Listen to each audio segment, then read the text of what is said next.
O'tkazib yuborishga shoshilmang. Ushbu duo ayni siz uchun. Eshiting.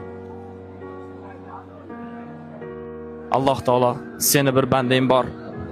Seni Ka'bani, seni baytingni shunaqangi sog'ingan ya Robbi. O'zingni baytingga kelishlikka shunaqangi ishtiyoqman. Rasululloh sallallohu alayhi vasallamning shahriga kelmoqchi.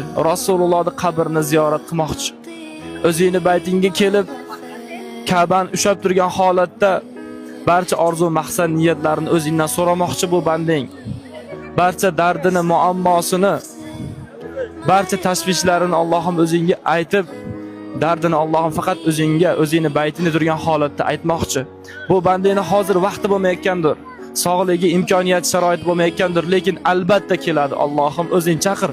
Mana shuncha bandalaringni chaqirding Allohim. Bir bandani chaqirishlik Allohim seni ojiz qilib qo'ymaydi. Albatta tez orada bu bandani chaqirgin. O'zingni baytingga yetkizgin, o'zingni baytingni, o'zingni Ka'bani ko'rsatib qo'ygin. Allohim amin.